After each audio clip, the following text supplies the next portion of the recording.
Ladies and gentlemen, welcome back to the BoomBastiCAST. It's a pleasure to be here in front of you this evening. There ain't no place we'd rather be. Maybe on a set getting good footage, but I don't even know. On days like this when we get to sit down with cool filmmakers like John, it's really a toss up in the air. You know what I mean? This was a lot of fun. We got Alexander Hawk over there. Alex, how you doing over there, brother? I'm doing good. I'm doing good, man. That's what I like to hear. I know we just enjoyed the old. Well, I guess we won't even mention what holiday because this will be a couple months out from now, unless you're on the Patreon, of course. Then you catching that early for surely. You know what I mean? This is an episode that we come. The great Steve, our friend Steve, hooked us up. Great guy, and this is a lot of fun. This is John D. Hancock, filmmaker from such films as Scare Jessica to Death, Bang the Drum Slowly, Robbie D up in here doing a big style. Of course, Weeds with Nick Nolte, a personal fan favorite of mine. If you haven't seen Weeds, I know that it's not on the Blu-rays or the DVDs. You gotta have one of these bad Larrys in the building. You gotta have a VHS situation going. I got all the movies lined up, looking at me, smiling. So I know that I got that. It brings me my powers. And Weeds, I'm hoping, in this discussion with John, we're going to find out that they're trying to get a nice Blu-ray release or maybe even a 4K release of Weeds. So Vinegar Syndrome, if you're listening, Kino, if you're listening, it's a great flick for you guys to have in your archives for sure. Fuck the television show Weeds. Get that out of here. Marijuana stuff. Crazy. You're ruining the kids with marijuana. All right. But, you know what I mean? Also, Prancer. Prancer is a fantastic Christmas movie. I watch it just about every Christmas. There's so many Christmas movies that the holiday comes and you're like trying to, when you get a holiday film that you're trying to like watch, it's an inconvenience. It's quite a burden when you want to try and watch it, like Ernest Saves Christmas. You know what I mean? It's knowing that I have to work that in there at some point, it kind of is a burden a little bit, but it's a burden of good things. But Prancer is one of the films that I like to get up in there, and that is not a burden like Ernest Saves Christmas. But I'm a big fan of John D. Hancock, and that's the gentleman we have on the show this evening. It's a pleasure to sit down with him. You know what I mean? I love to be able to kind of talk to these filmmakers and kind of maybe hip some of you guys out there to some of these cool films and filmmakers. John's still making films to this day, you know what I mean? Which I have nothing but kudos and huge respect for somebody that gets to kind of make a lifetime of making films. That's a beautiful thing. I know my brother Alex appreciates that too. That's something that we strive for, you know what I mean? Alex, do you want to say anything else before we pop on in? Other than, I can't wait to talk to him, find out about his filmmaking process and him working on these films, and the thing is, what I love about his films is that every film I've seen that he's done,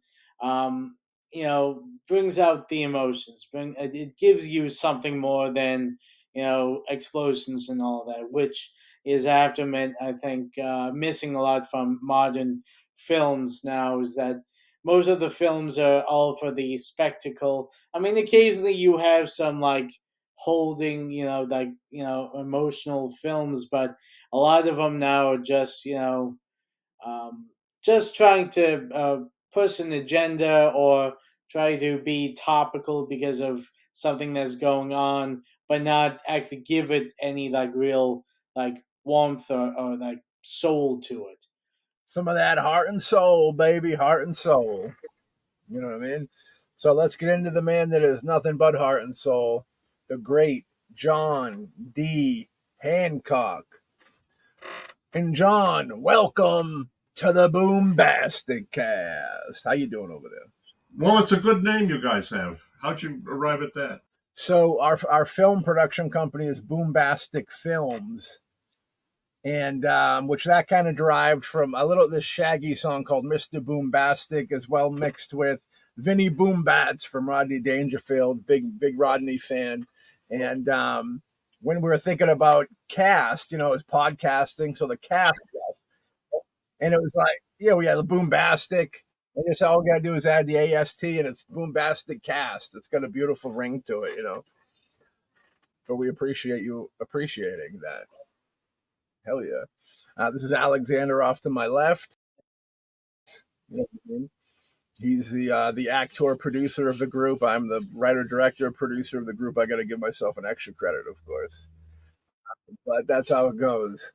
So, John, man, great to have you in here. Like we're telling you, we're filmmakers ourselves, so we usually like to kind of start out at the beginning of the journey. Where like when did like the creative arts kind of fall in line with you? I assume you were always like maybe a fan of the medium.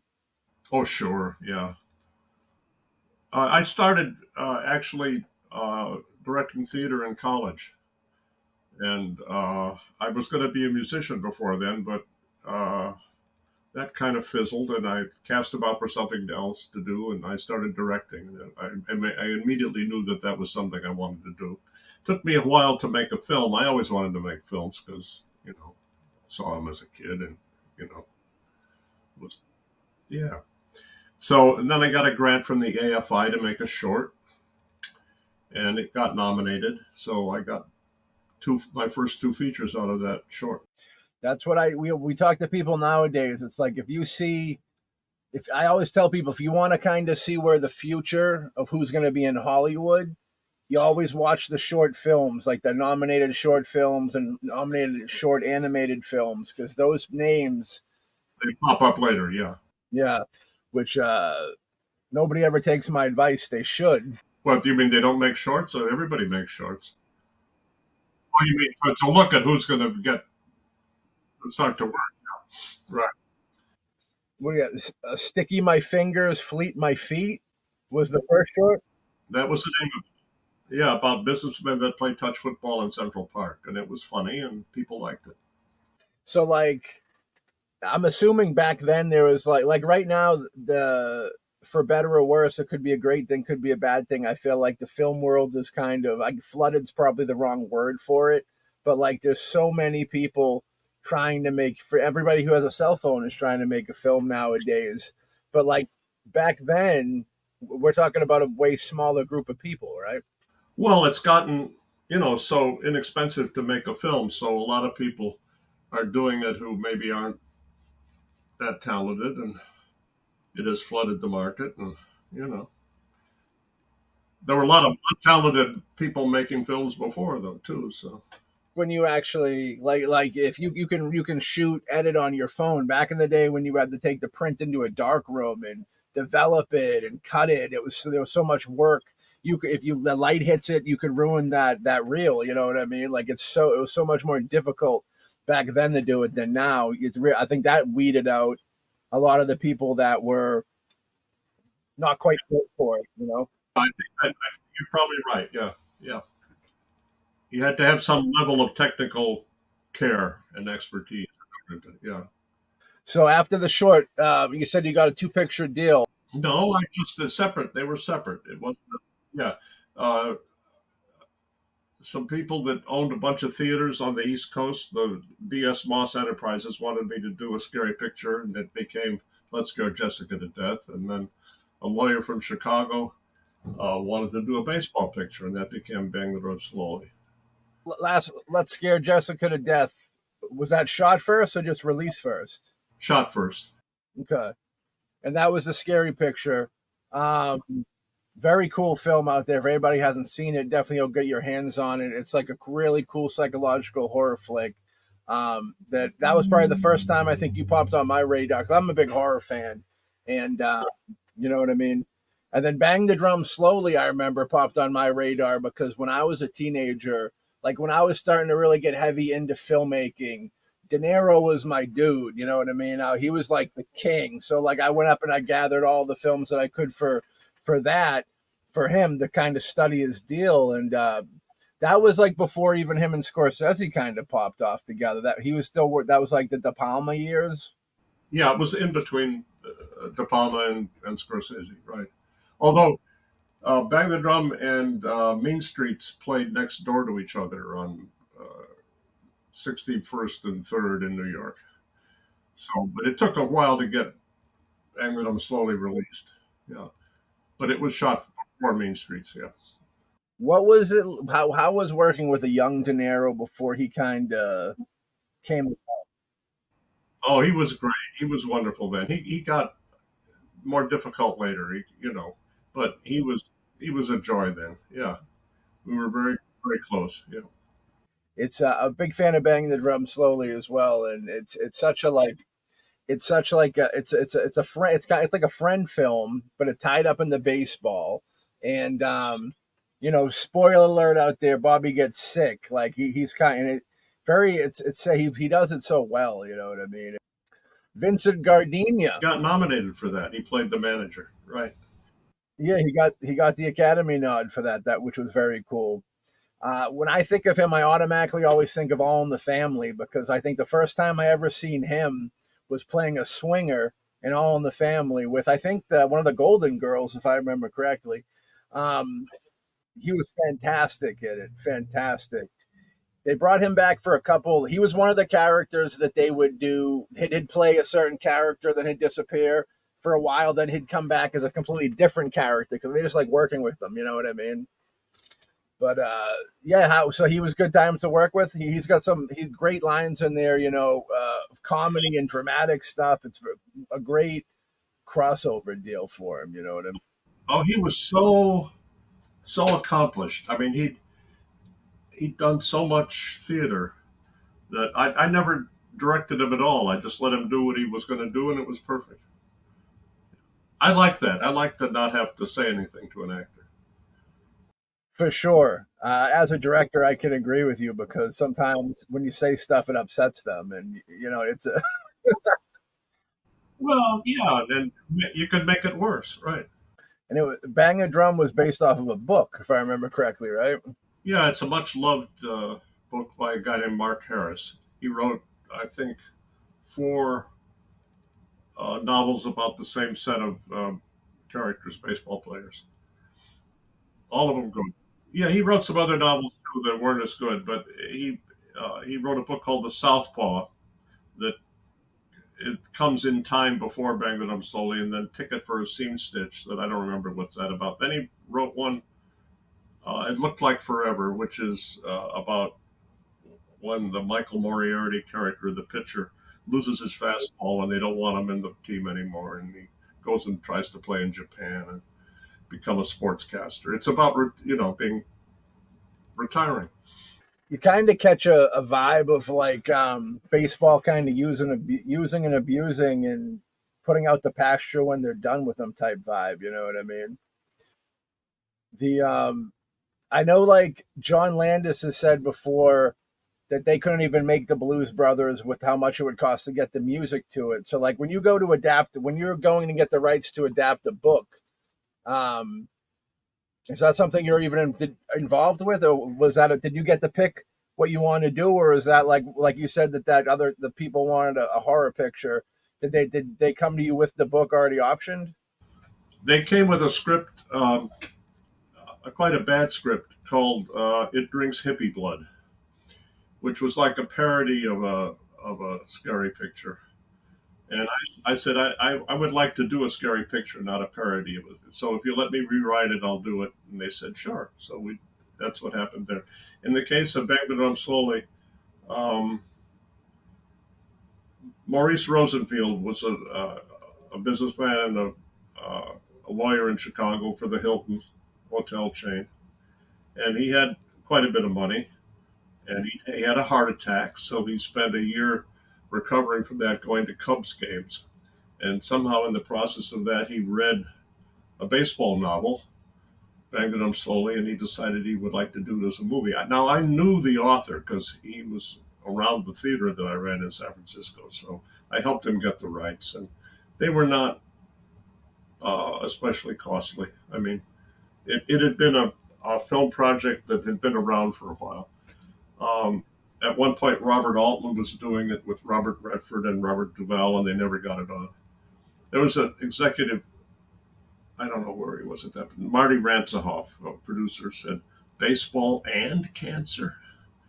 So Um, but we managed to pick up the rights, and Maury Rosenfield had the money to do it. And we sold it to Paramount, and it all worked out. Oh yeah, yeah, it's a great flick. You know what I mean? Well, yeah, I know we got the baby we got baby blue marine. Not my best picture, but it has good things in it. Jan Michael Vincent, I was forced on me, and I fought very hard for Adam Arkin. I don't know if you know who he is. He's Arkin's son, and but he wasn't a name, and for some reason at that point, Jan Michael Vincent was because he'd been in a couple pictures that made money, and he went with the deal, and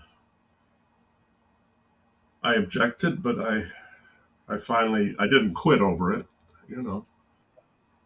Maybe if I quit over it, I could have won it, but I wasn't willing to take that risk. Take that risk. Yeah, I wouldn't either. Whenever I hear about stuff like that, it's always interesting because it's what the producers are the ones really pushing them heavy. Yeah, and the studio, Columbia, they wanted a name, and Adam Arkin was not a name at that point. But I didn't think Jan Michael Vincent was. But he'd done a picture, White Line Fever, that had done some business. I mean, many names are death to me because they don't give you they cost you in quality or in money, and they don't deliver what Tom Cruise does or something. Yeah, I can see that because nothing against that actor, but he just seemed more like a pretty boy type character. You know what I mean? And nothing else. And not really right for the part. I mean, Jan appears to be very. He would have. I mean, the character is about a guy who does not make it as a Marine. I mean, Jan probably, in actual fact, would not have been able to make it as a Marine, but he looks like he would have been able. So, uh, you needed a little more, guys, a little more of a schlub. You needed Anna Markin. Yeah. Or Bruno Kirby could have been great. Like I could only imagine that adds to just making a film every now and then. There's tensions that happen and stuff like that. But like when you don't want an actor there and you're dealing with those tensions, it's going to be like maddening. You know what I mean? Well, I tried to. I tried to be nice and direct Jan as well as I could, but it, it just wasn't there really. Well, shortly after that, you did the film Weeds, which I'm a big fan. I love Weeds. I remember that was a blind VHS pickup at the old rental store when I first seen that. Oh, really? Yeah, yeah, and with Nick Nolte on the cover, and it was such a. It wasn't. I loved the film, but like I wasn't expecting that from like. I was expecting to see some like gritty, cutting throats, like there's violence in it and stuff, but like I wasn't expecting it to go into the direction that it did with, the theater stuff and him writing like the play, the theater there. Um, but that was, how was Nick Nolte to work with? He was great fun. He was trying to be sober at that point and not take drugs, and he largely succeeded. We had it's like somebody you go to high school with. We had a lot of fun together. DEG, Dan Marentes Entertainment Group, financed it and produced it, and the guys that I know, I mean, Dino's dead, but I still know guys that were there, and they say, "Oh, we publicized it wrong. We sold it as a gritty prison story when we should have sold it as a human potential picture." And I think that's right. We're trying to get it re-released. Um, there's never been a DVD, never been a Blu-ray, uh, because for years it was thought that Dino had lost the negative somehow in his bankruptcy. And now we finally have located the negative. It's in Technicolor, and we want to get somebody to put out a Blu-ray, but nobody knows who owns it because in his bankruptcy it was transferred from one Canal Plus to another entity who then sold it to another entity, and I paid a bunch of New York lawyers a lot of money to try to determine who owned it. When I would try to make a musical out of it about it 8 or 9 years ago, and they came back with a report, very detailed report, saying they can't figure out who owns it. So it's very hard to get a company to take a risk on putting out a Blu-ray if they don't know who owns the title. So I'm looking for I'm looking for a company that has a kind of buccaneer spirit that's willing to just do it and let the chips fall. You know, Is there? Do you have a print of it to kind of remaster? I have a negative.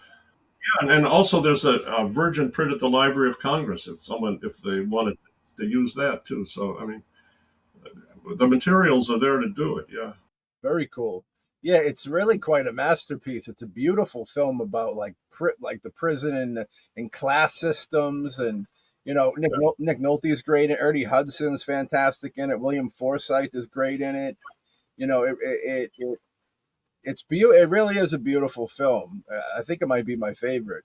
Um, and it's super powerful. You know what I mean? Like I love when they have the riot, like when because it's getting a little too real. You know what I mean? When they start talking about all the you know the poor people ain't never been. They don't go to the rich people don't go to jail. You know what I mean? That strikes a nerve with a lot of people.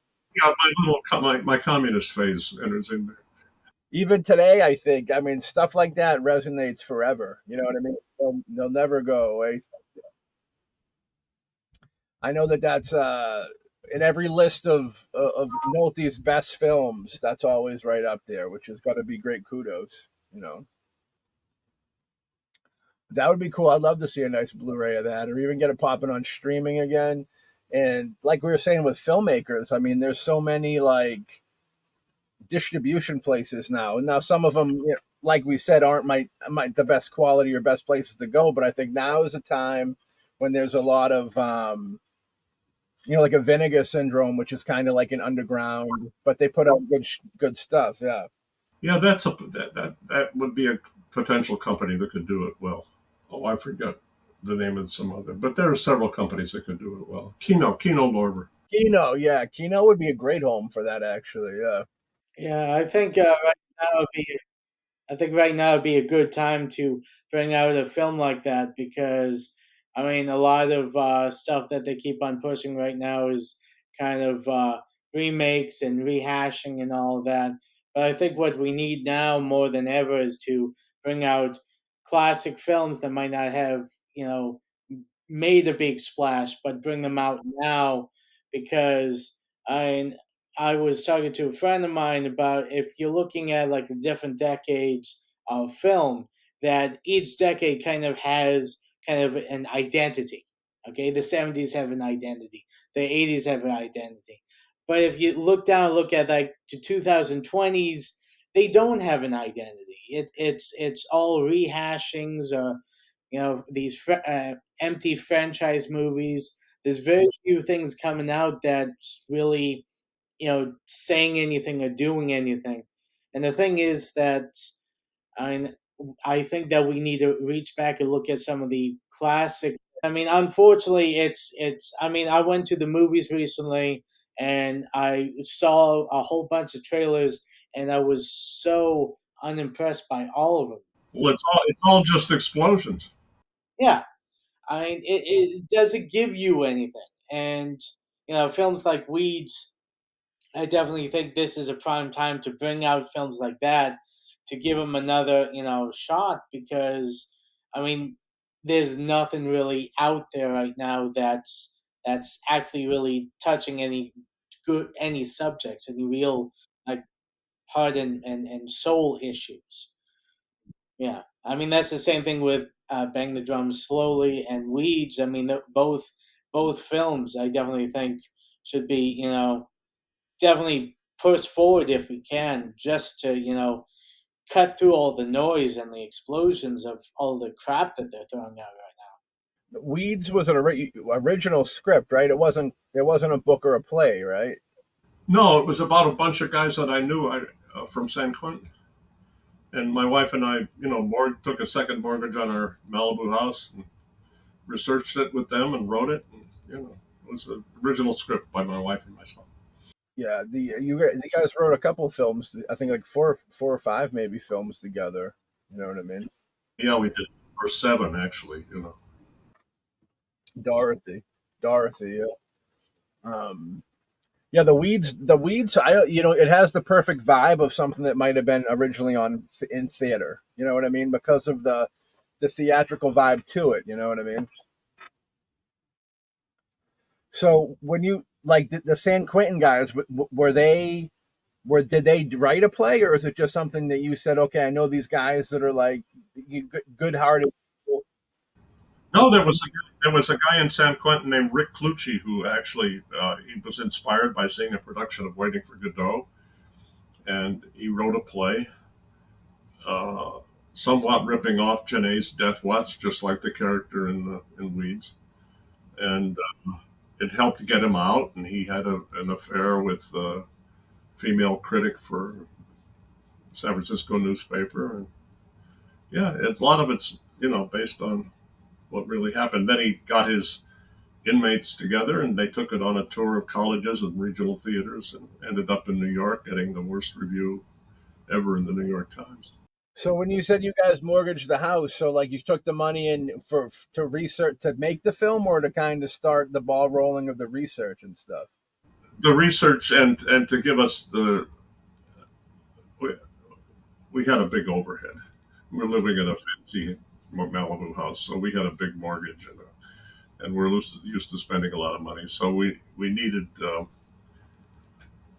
I don't know $100,000 to give us time to gamble to stop doing pictures. Like I did a picture, California Dreaming, that I wasn't happy with, and um, I said, well, I better get back to what I went into the business to do, and that was things like weeds. So we took a loan on the house to pay for the time to do that. Was it easy, like to be able to, because you were going into the prison and kind of interviewing these people, I assume, right? To get the full. Yeah, we spent a lot of time. We spent a lot of time, and I've been in so many American prisons, and then in just in scouting locations or in seeing different inmate drama groups. And I mean, I've been seeing Stateville in Illinois and Rahway in New Jersey, and you know, theater groups in Massachusetts prisons. And I'm a penal authority. Would you have any interest in dipping back into like a prison movie like that, or? I don't know. It's hard to want to repeat yourself. It's not easy to work in prisons. We had unique access, though. We really had the final in the riot sequence. We had the actual guards in Illinois prison fighting the actual inmates. Uh, so that was access, So you had the actual inmates. fighting the actual guards. Jesus, I always wanted to give it to the major. That could have went bad pretty quickly. You know what I mean? We had a very accomplished stunt coordinator who had done a lot of those Blake Edward Pink Panther things, and he showed people how to look like you were clubbing somebody when you really weren't. Yeah, yeah. Hey, I support that. If only they used that before they went into prison, they'd be better off. You know what I mean? That's right. They know how to take a punch. We had an escape the last day of photography in Stateville. The guy somehow managed to talk our wardrobe girl out of civilian clothes, and he rode out in one of our production vans. Uh, yeah, and he had a radio. If you're on a film set and you have a radio, you look very convincing. And uh, the driver said, "Call back and see if they need a 50 millimeter lens." So he got on the radio from the van on the way out of the prison and called back and said, "Oh yeah, they need one. They need one. Can you drop me at the main gate?" And they dropped him at the gate. And he was, I think, apprehended maybe 4 days later in South Dakota with a bad tail light. Oh, it's the little things in life. But they were good. The prisoners were good at taking direction, or were they difficult in any way, rowdy wise, or just having fun getting rowdy? Oh, they were good. They were good. They were very very helpful. Um, they were we were kind of guarded by very dangerous inmates, guys that were in for murder with mayhem and that kind of shit. So we had a kind of police of inmate power around us and enforcing things. Uh, a screwdriver disappeared, right? And Oh, well, it reappeared later in somebody's back, I believe. no, but a guy appeared, and the inmates were locked down while the screwdriver was searched for. And the guys were sick of being locked down, so the guy who took it turned up very badly beaten the next day. It's kind of like the army. It reminds me of like Full Metal Jacket when he's getting the soap and the sock treatment. You know what I mean? It's troublesome. It's wild. This man. Prancer, another one of your films I've been a big fan of since a child. You know what I mean? One of my favorite Christmas flicks. So you know what I mean? After Weeds, did it start to get easier at least for being able to kind of like pick films that kind of you want? I felt like Prancer might be a film that you kind of might wanted to make. No, no, I didn't want to do it. I didn't want to do a picture about a little girl and a reindeer. But my wife said, well, the script I was given had bad dialogue. The script had a lot of, and it was corny. Kind of, it was ripping off ET kind of. And the my wife said, "No, John, it'll be a classic. I'll fix the dialogue for you," and she did. But I was proud of it, and I think we cast it really well. Sam was great. The little girl was great. Cloris, Abe Vigoda. I mean, it was a good cast. And I shot it on our farm, so that was a pleasure. You know, I shot it where I grew up, and and then I've made 5 or 6 pictures in that area since then. So Yeah, there was some future. I believe the girl from Jurassic Park there was in it. yeah, that's right. Yeah, A young David from Roseanne's in there too. Can't go wrong. You know what I mean? But hell yeah, you know what I mean. And I know you're still making films to this day, which is great. yeah. I've got a project I'm trying to get on about a New York detective who has an affair with a female serial killer. It's called A Love Story, and it is a genuine love story, and it's sexy, scary, loving. It's good. It's fires on whole bunch of cylinders. I'm very proud of it. I love serial kills. Yeah. What can I say? Well, now true crime's huge now. It's like look at the Dahmer miniseries that was the biggest thing of like last summer or the summer before it. You know what I mean? And I think people are always fascinated with like how can somebody, you know, enjoy killing that much? What makes them do these things? You know what I mean? I think there's a lot of crossovers with love, which I think is what you might be going for. You know, it's like you do the love making you do the darndest things. You know what I mean? Even killing. So you know, in your opinion, you're still making flicks. Has it gotten any easier? No, it's harder to finance. Yeah, yeah, but it's raising money is harder. Well, it's just the market is glutted, and the festivals have so many uh, submissions they can't possibly judge them in any fair, manner. And so and just the fad of Marvel and fantasy pictures is destructive, I think, to independent work. I agree with that. How do you feel about the AI thing? Is killing off a lot of things. You know, the not just the digital artists, but even like filmmakers. Now you can say, "All right, give me this girl walking through this field, and a dragon comes down and grabs her. She hops on the back, and then 5 minutes later, you have that visual." You know, what I mean? That's a very kind of scary thing. Is it really that fast? From what I hear, it's pretty fast like that. Yeah. we're against using it. We rather just dream of someday having the money to do it as opposed to making it quick like that. You know what I mean? Well, it costs so much to release a picture now because of television advertising, and they open them all wide. I mean, you know, Let's Go Jessica to Death and Bang That Absolutely were both platformed. I mean, they opened in New York and L.A. and then, you know, 5 weeks later in 20 theaters, and then 5 weeks after that in 2,000 theaters. I mean, so there was a time for word of mouth to spread, hopefully, and and you're if you don't have the right gross on the opening weekend, you're out of the theater next week, and so they're spending to get those grosses, and so if you're spending twice what it costs you to make the picture on the publicity, um, the price of the whole project has gotten out of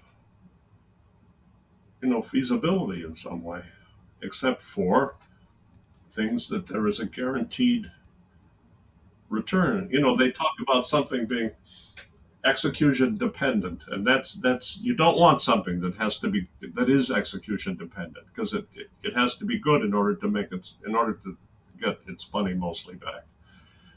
And you want stuff that could even be bad and still, if it's your money, you want it to be able to be bad and still get most of your money back. And so that skews the choice of subject.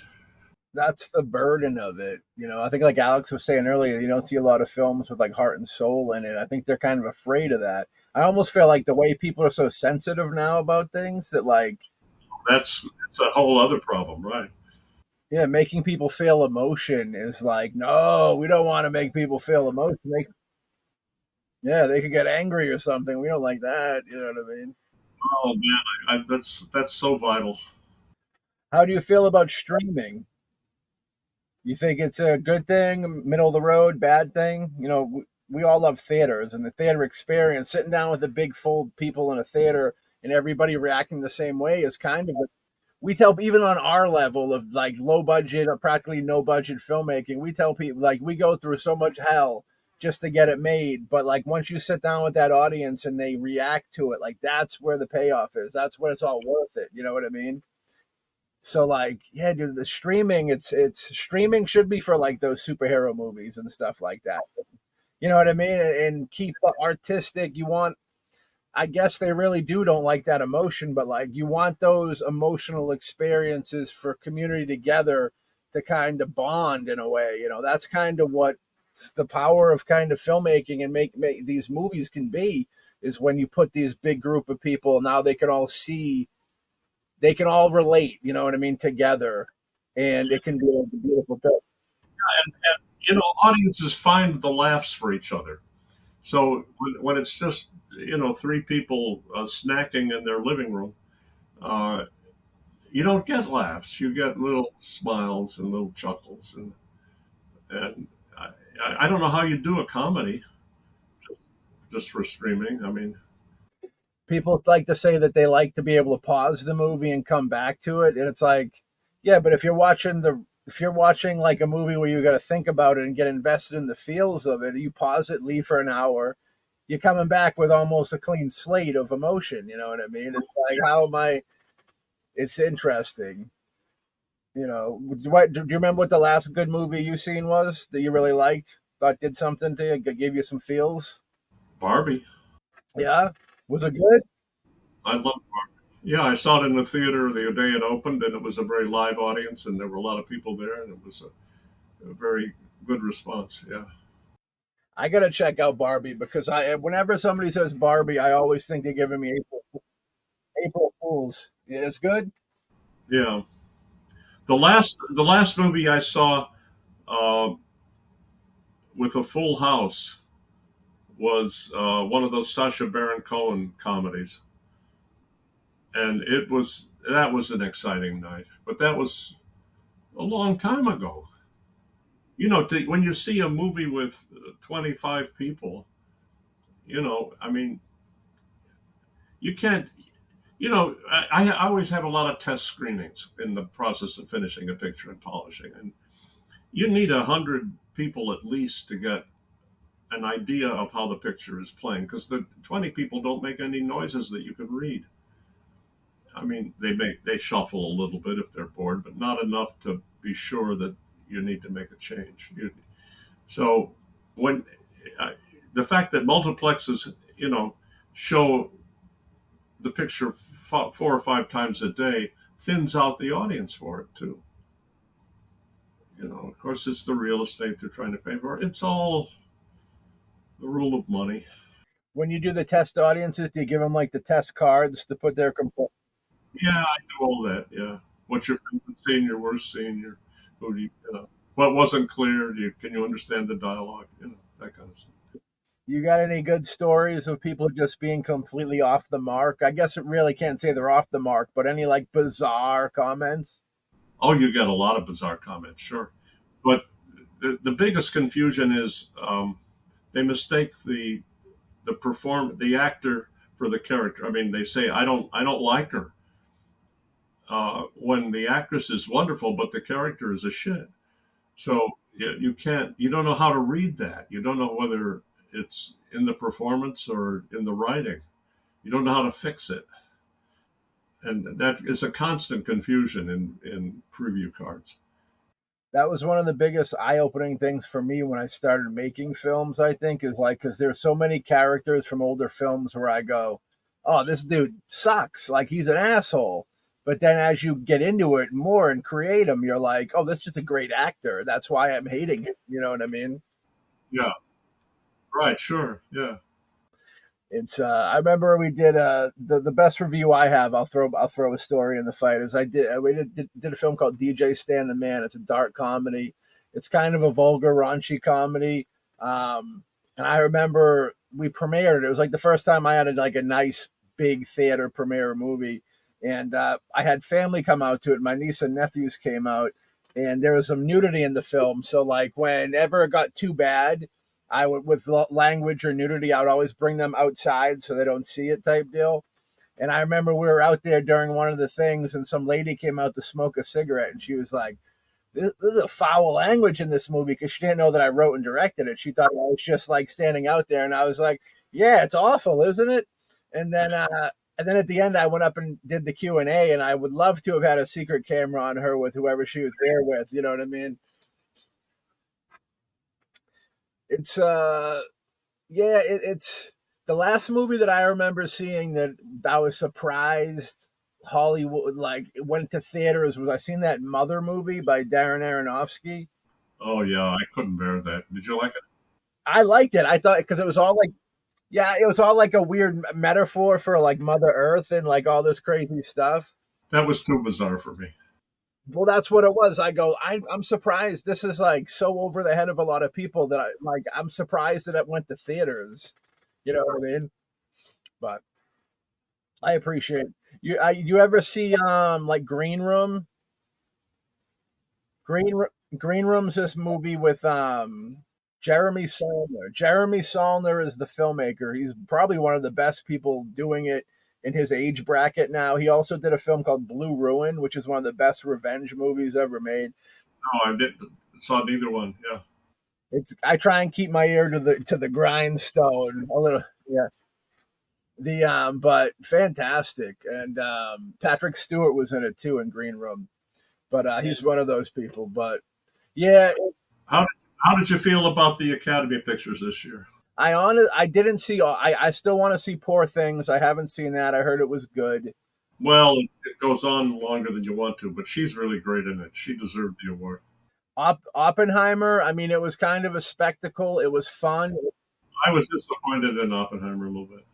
I was waiting for like the whole movie. I wanted them to show like the bomb going off. I know they had built the rhythm so much pounding and stomping that when you got to the bomb, there was no way of topping it. I felt they did it out of respect to victims or something like that. I thought it was a PC playing it smooth because the only time they ever really got into like the effects that it had was they had one shot. Yeah, there were no burnt Japanese, were there? No, there's one weird. There was a shot when he's doing a speech. There's a shot where And he's stepping on somebody. Yeah. yeah, there's one. There's like one. There's a shot of a like the wind blowing skin off of somebody. But like Right. even the effects looked really bad. Like they were didn't want to do it too realistic. You know what I mean? I seen Marty's movie, Paper Killing of a Paper Moon or whatever it is. There, whatever. I didn't like it. It it went really long, and there was really no payoff. I was hoping it would have a little more crime to it. It had its moments, but like it. I think that Marty's just kind of like I don't think they'll ever give him an Academy. They'll put him there because he's one of the one of the high ranking of Hollywood. But I don't think they'll ever give him an award again. I don't think they'll ever let him win. But Oh, I don't think they should. That was a bad picture, I thought. it was I won't say in case he's listening, right? I won't say it was bad. But it was I got it on $5 Tuesday. I went to go check it out. Leo did really good. I thought Leo. A lot of people say Leo is a shit actor and does the same thing every time, but I thought he had a little extra on under the skin with this one. He crunched up. He crunched up his face, but he crunched his face. Yeah, I thought making a face though. I thought it was ridiculous. Yeah, I thought it was too sentimental. That's what was good about it. Yeah, Barbie was the best picture. You guys got to. check out Barbie. Yeah, I definitely gotta check it out. I like Ryan Gosling. I think is really cool. Did you ever see Drive? Oh yeah, and Blue Valentine. He was wonderful. Oh, I love Drive. Masterpiece. Blue Valentine, he was good. Even Only God Forgives, he was really good. And some people don't really like that one, but that that Nicholas Winding Refn dude who did Drive and Only God Forgives, he was like a breath of fresh air for a little bit. Then he like disappeared. I don't know where he went. The last thing Refn did was he did a TV show for HBO or Showtime called Too Young to Die Old or something like that. Yeah, Too Young to Die Old, and it was like a 10 part. It was really good actually. Oh, he did the Neon Demon too, which was all right. It was a little bit of a letdown. I liked Maestro a lot. Okay, yeah, yeah. I haven't checked out, but I'm familiar. You didn't see it, huh? I didn't see it. I got to see it. I'm taking your recommendations and I'm gonna watch them now because I respect your opinion. But that Nicholas Winding Refn dude was a dude that was killing it, and then he just disappeared. I don't know what happened to him, but he did that miniseries, that TV show, and the TV show did. It was a great show. The show it was about like corrupt cops. It was perfect for him. And then he just never did anything. He started releasing vinyl soundtracks. That's the last thing he was doing. Oh, really? Did you see an Argentine picture called Wild Tales? Maybe 10 years. Wild Tales. No, I haven't. I'm gonna have to check it. It was nominated for Best Foreign, and it was fabulous. It was, and that director has really done one thing since then that isn't good. And I wondered how could somebody so good just be shot down on good projects for 10 years. You think it might be like a producer battle? Like they just don't want to. They know that their reputation of what they did was so good that they don't want to risk going off and making something not as good. No, I don't think so. I don't know. I think he moved from Argentina to LA, and the move was disruptive. Maybe they've got him writing things. Wild Tales. I'm gonna definitely check that out. That's one of the big killers that like filmmakers coming up don't realize. It's like one of the biggest questions. I get asked why I'm trying to be Quentin Tarantino, and then the second question is, what don't you want to do a big superhero movie? And it's like, no, dude, I'm not a big fan of superheroes to begin with. I'm not a comic book dude. Nothing against them, but like, I wouldn't want to get $200 million or whatever, and then fail. And something like that, it's like it. You could even make a good superhero movie, but if the fans don't appreciate it or think that you told their story right, in the gutter, dude. And if you lose 200 million, unless you're related to somebody in Hollywood and you lose $200 million, you're finished. They hold it against you. Yeah. You're sweeping the floor at the Cineplex. You know what I mean? Do you like Quentin? A lot of people say Quentin's a fresher breath of air for real cinema. What do you think? Oh, I like him. Yeah, don't you? I love him. Huge fan. He's so good that people like hating on him. You know what I mean? And I fall out of that crowd. Yeah, That's evil shit, but he's really good. Yeah. he's got one more in him. We'll see how it goes. Oh, I hope more than that. That's crazy. I think he's been writing books lately, so I think he'll kind of step out for a little bit, raise the kid, probably do a mini series because he's been big on those 4 hour movies lately. So I think that might be a route he'd take. I hope Daniel Day Lewis comes back too. That's Yeah, that's true. So with Daniel Day Lewis, I love Daniel Day Lewis. I didn't like what'd you think of the Phantom Thread? Yeah. I liked it. I thought the story. I didn't believe that he would like her poisoning him, but I thought the ending sucked. But she's really good. I like the first half of the movie a lot. I'm a huge fan of Paul Thomas Anderson, the director, and like I thought the Phantom Thread I thought was kind of not that great, and then that other one, Licorice Pizza, that everybody loved. I didn't think that was that great either. Yeah, me too. He has, yeah. I'm glad that somebody agrees with me on that. Yeah, No, no, he's lost his way a little bit. but some of his earlier stuff, like Boogie Nights, There Will Be Blood, Magnolia. You brought up Tom Cruise earlier. Tom Cruise in Magnolia is amazing. Yeah, fantastic. Maybe each picture is a little worse. That's that's a rough place to be in. Tennessee Williams was kind of like that. He started so hot and it kind of. Anybody else that you can think of that's making films now that you really appreciate? That you make sure you check them out when they drop, or Well, I mean, I think Darren Aronofsky has lost his way too. I think the issue with Darren is when he's given too much budget, he loses it. I think That Noah picture was awful too. oh, the Noah, and then people love that Fountain movie, and I got to rewatch it to really get it. But when I first watched the Fountain, I said I'm not a fan. But I think, like I said, I think when he's given too much money, I think he fumbles it. I think he's got to make like a not super low budget, but like something close to the heart where he has to really be creative with it. You know what I mean? I think that's his one of his best deals. For sure, for sure. Black Swan was really good. He's a dude you don't really. Yeah, it was good times. That Noah movie, I watched that recently again. I forgot there was Transformers in it. I said I didn't know there was Transformers in this movie. The Watcher things, they're Transformers. They're like stone Transformers. I guess that's what's in the Bible, though, supposedly. It was very ineffective too, wasn't it? Just the special effects were just upsetting. It's like Oppenheimer and leave you wanting more type stuff. You know what I mean? But yeah, when he's given a budget that's yeah, when he has too much money, I think he fumbles it. Oh, even the Whale. Did you like the Whale? No, oh my god, I hated it. Yeah, The Whale gave me teary eyes because I'm a fat guy. So, Alex, did you see the Whale? Yeah, I did. I mean, I enjoyed it. I mean, of course, I have to admit I have a weak spot for Brendan Fraser. So, um, but yeah, I enjoyed it, but I mean, like I always say with film, with art of any kind, it's always subjective to whoever's watching. I mean, you could watch it and not like it, and then someone else could watch it and find a lot into it.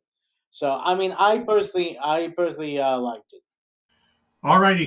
Thank you for having me. Well, John, this was a great conversation, man.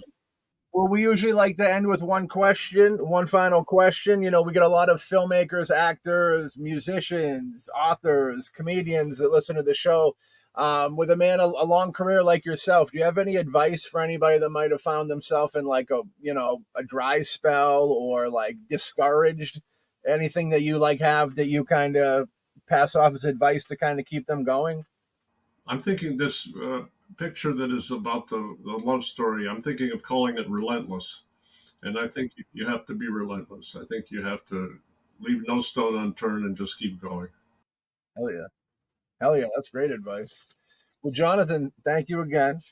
Great. Thank you for having me. Enjoyed it, guys. Thanks a lot. I will have you again back sometime. This is a lot of fun. I like talking film with you. Have a good night, and we'll talk to you soon. And ladies and gentlemen, that was the great John D. Hancock. You know what I mean? Fantastic stuff. It felt like we might have a couple glitches off in the beginning, but I think that sometimes we're trying a new we're trying the StreamYard people this time around, and if we're happy with them, maybe we'll end up in that world with the StreamYard people. I know that our Zoom people, every now and then when it gets glitchy, when you watch that film after the fact, it's not so glitchy. It's just kind of a in the moment type deal. But that was a great moment to be in with John. Big fan of those films that we brought up. Let's Scare Jessica to Death, Bang the Drum Slowly, Weeds, and Prancer. Four films that I love, that I legitimately love from John. And that's a beautiful thing because some people have no films that I love from them. And John has four films, so it's a beautiful thing. Um, interviewing about those movies was cool, but I really must say that I liked the second half of it more. Really kind of talking shop, talking about films with the filmmakers that we respect is probably our favorite part of doing the show. You know what I mean? What do you think, Alex? Oh, I totally agree. I mean, as I've said before, it's always great when we, talk about the craft and about what they've done, their experiences, their stories. But what's even better is when we talk shop, where we talk about movies they like, their inspirations, what they enjoy, what do they get out of it. That's what we love to do. We love to delve in and find out where they come from, what brings stuff into their hearts. I can't get over how much I love talking to filmmakers about films. You know, theirs and I'm wiping a tear. Theirs and other people's, and I love the honesty. You know what I mean? I love when we talk to people and like we like a film that they don't like, or they like a film that we don't like, and we can have that equal trade off of why. Those are some of my favorite parts on the cast, brother. You know. So, with that being said, we hope everybody enjoyed this episode. If you dug this episode, you can go listen and watch for free at wherever you listen to podcasts. You find the cast, the official Boombasta to the cast, um, and wherever you watch it, which is at one place. We got some people running around trying to bootleg, but we got one place at the Boombastic Media YouTube page. That's the happening spot where all the kids are hanging out these days, checking out their entertainment. And if you like to get your videos early, well, by golly, you can check them out on the Boombastic Streaming Patreon page, baby. Where if you are there, you are watching this early. If you're there, and if you were watching early, you're right on time, brothers and sister. It's a fantastic thing, and we'll catch all y'all on the next episode of what show, Alex? The BoomBastiCAST. Bastic Cast. That's right. Peace.